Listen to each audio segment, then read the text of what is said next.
Hey everybody, I wanted to take just a couple minutes and review the first Eric Clapton solo album. It came out in 1970. I bought this album at Johnny B. Good's record and tape store in Wheaton, Illinois back in the 70s when I was early in high school. I don't even think I was upperclassman in high school, but I bought this album and it's always been one of my favorite albums.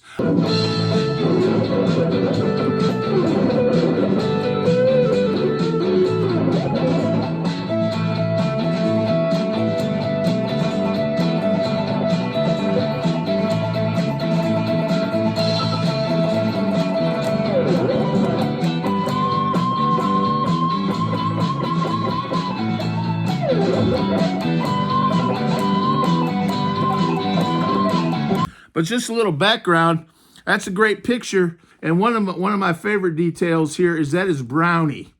Now, Brownie is probably one of the most famous electric guitars ever.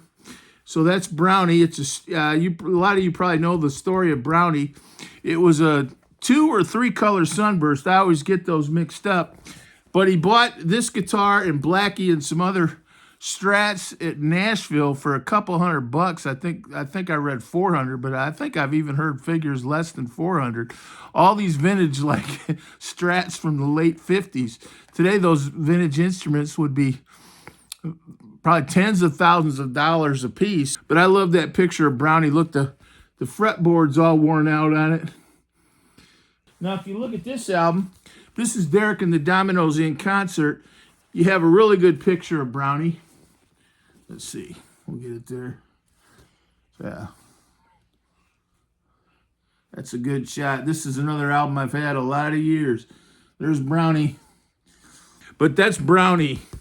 Brownie's always been my favorite, and I'm very partial to those tobacco bursts. Whether it's 2 or 3 color, I always like that kind of tobacco, kind of whiskey looking, very masculine look of those. That is my favorite electric guitar color, is the burst, the tobacco burst, I always call it. But it's just a great album. You will have heard several of the songs on this album. It has Let It Rain on it. It has After Midnight, which I think was his first J.J. Cale song. Of course, he ended up doing Cocaine, and at least one other J.J. Cale song on Backless, which is one of my favorite J.J. Cale songs he ever did. I'll Make Love to You Any Old Time. On the back, it's got a picture of all the people involved with this album. There's Clapton, and you've got Bobby Whitlock. You can watch his channel. There's Rita Coolidge, who I think was pretty friendly with Jim Gordon, the drummer, who's back there. And you've got Jim Price and Bobby Keys, the great horn section. They were on a bunch of good albums. Bobby Keys on saxophone played the awesome saxophone solo on the Rolling Stones' Brown Sugar. But one of the things about this album is I think it reflects someone who's not as famous as Eric Clapton. If you like Eric Clapton, you probably have heard of him. That's Delaney Bramlett and his wife Bonnie Bramlett, who's up there. Delaney Bramlett and Bonnie Bramlett and their band was Carl Rattle, who plays bass on this album, Jim Gordon, who plays drums on this album, and Bobby Whitlock, who plays keys on this album, and also sings background vocals. And they were the Delaney and Bonnie group, and they warmed up for Blind Faith the year before, so Clapton really got to know Delaney and Bonnie Bramlett. And I think he was pretty close with all that band. And for a while there was really close with Delaney Bramlett, who was just one of those real natural songwriters. Someone that when he picked up a guitar, he didn't care, what people were thinking, and all these songs would kind of fly out of him. And he wrote all these kind of nice songs, often compared maybe to the band, which was another influence Clapton had around this time, Music of the Big Pink. So this was the first Eric Clapton solo album that kind of came out right around that time on the heels of Delaney Bramlett's very positive influence, I would say, at least musically speaking. And it's a really good album, and it's got more of a song sensibility. I think they were kind of looking for a song sensibility on Blind Faith more, but I think this one is even more so. You've got Bobby Whitlock on there. And of course, this band, or the core of that band, went on to be Derek and the Dominoes. So really, Delaney and Bonnie Bramlett, this album. And then Derek and the Dominoes, it was all the same bunch of guys. And after Derek and the Dominoes kind of crashed and burned, some of those guys went on to play on this album, which is Joe Cocker, Mad Dogs and Englishmen, which is also a great, great album. And it's got Carl Rattle and Jim Gordon on it, and also Leon Russell. Now, Leon Russell's on this album, too. Leon Russell's on this album, and there he is right there. That's Leon Russell. So a lot of these people ended up playing on this album, which is Joe Cocker, Mad Dogs and Englishmen, which has got to be one of the great live albums ever.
One of my favorite guitar solos on this album is Bottle of Red Wine. Oh man, a bottle of red wine. Some might say a little bit sexist. Get up, get your man a bottle of red wine. I think he's talking to his woman. Get up, get your man a bottle of red. I got my Hardaway one. But it's got a really nice guitar solo.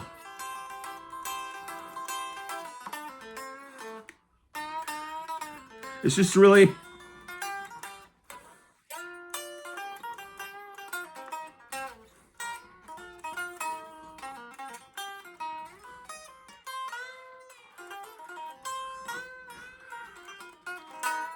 Get up. Yeah, it's just a super duper good guitar solo. It's just a little pass through the main chorus of the song, but it's a great guitar solo. And of course, Let It Rain's on there. You've got you've got that great middle section of Let It Rain. I'm a little out of tune,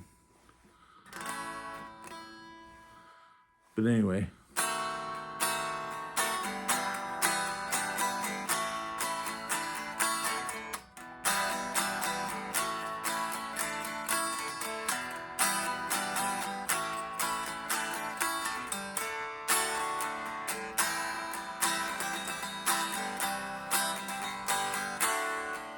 Just such a great song. And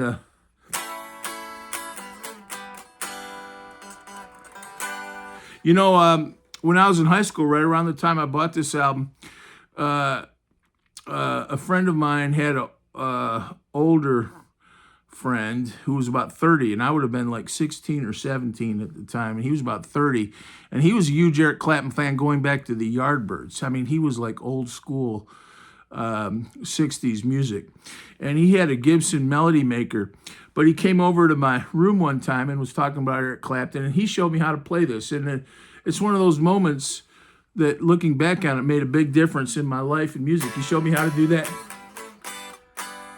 which is Let It Rain, and he also showed me how to do this, like that riff, which were all kind of what he said were Clapton type riffs. But it's also got some Beatles type sound. It reminds me a little bit in particular of the way Ringo Starr's solo music in the 70s sounded, or George Harrison's. The one thing I will say about it, I don't know if it's how it was recorded or their approach to the songs.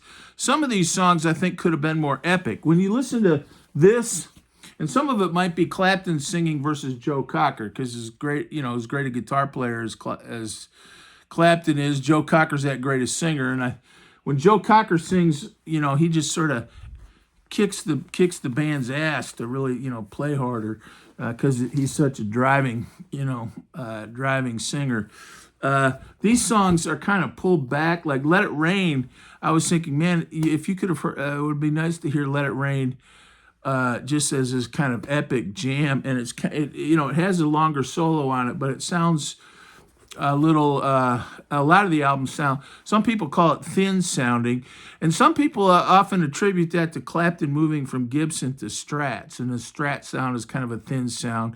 But I don't really think that, because if you like Strats like I do, they can look at Robin Trower, Hendrix, they all played Strats. But I think it's kind of how it's recorded.